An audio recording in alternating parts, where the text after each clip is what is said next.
aux ateliers de costumes de l'Opéra de Paris. Donc ce qui est très bien, c'est que les ateliers sont réunis sur 2 étages, et on a l'atelier flou et l'atelier, tailleur.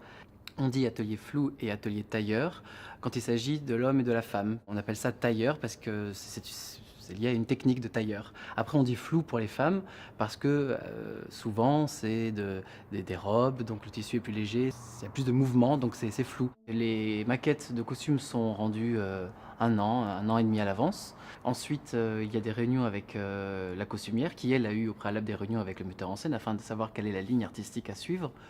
Ensuite, il y a donc la phase de préparation, les essayages avec tous les chœurs et les solistes. Et les solistes, ils arrivent 1 mois avant la première. Il y a l'essayage donc de la robe, il y a l'essayage parfois de la perruque, il y a l'essayage des coiffes, des coiffes, donc peut-être que c'est des couronnes, peut-être que c'est autre chose. Il y a l'essayage des chaussures.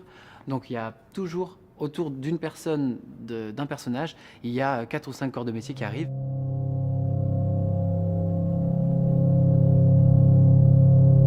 J'ai toujours voulu travailler sur Saint-Saëns. Avec cette œuvre-là, on parcourt, en tout cas avec la vision du metteur en scène et de Carla, la costumière, on parcourt plein d'univers esthétiques, que ce soit l'univers des années 40, ou que ce soit les bacchanales romaines, ou que ce soit, les Philistines, les Philistins. Elle voulait particulièrement avoir des costumes vrais. En tout cas, il a fallu faire des recherches sur qu'est-ce qu'ils portaient, quel type de bijoux, quelles étaient les coiffures historiques. Donc, il a fallu regarder dans les tableaux, il a fallu regarder les, les statues et pour refaire les bacchanales au final. Donc, oui, c'est particulièrement riche.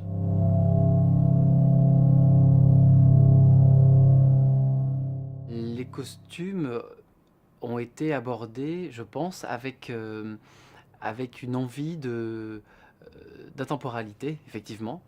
Et c'est pour cela qu'on commence avec un peu les pauvres, donc les Hébreux, qui sont emprisonnés et qui ont des looks années 40, en tout cas des looks, ça fait penser un peu à la Shoah, avec des patines comme ça obscures.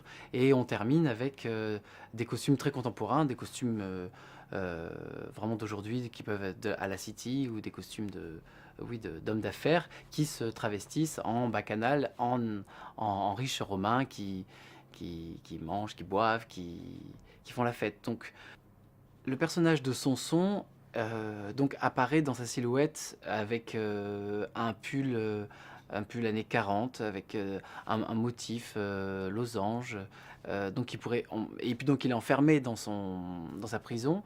On pourrait penser à un homme bourgeois, tandis que la Dalila est dans une robe d'intérieur, un déshabillé rose, un peu frais, un peu adolescente, euh, qu'elle retrouvera plus tard. On voit l'homme Samson d'âge mûr et cette femme adolescente fraîche qui est Dalila, et qu'on retrouve dans les costumes, dans la couleur. C'est un rose, un rose très clair, pâle, dans ses collants transparents.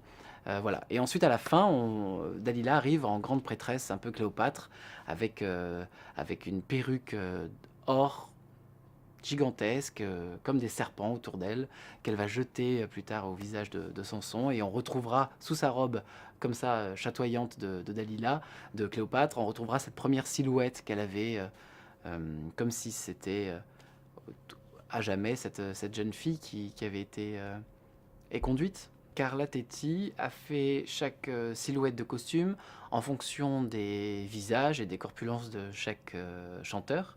Et quant à Anita, elle a bien fait attention à son teint de peau qui est particulier, qui est très joli. Elle a de merveilleuses jambes, donc elle, en- elle les utilise avec brio. En tout cas, elle les montre plusieurs fois.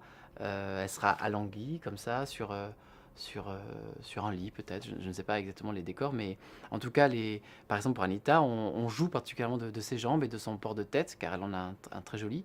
Et puis elle a de très beaux cheveux, donc sous sa perruque dorée il y aura ses cheveux qui seront là, libres. Quand elle enlève sa perruque dorée à la fin de l'acte 3, on retrouve la, comme je disais tout à l'heure, cette jeunesse et cette ferveur qu'il y a dans Dalila, cette puissance. Donc oui, pour Anita, on peut le retrouver là-dedans, oui.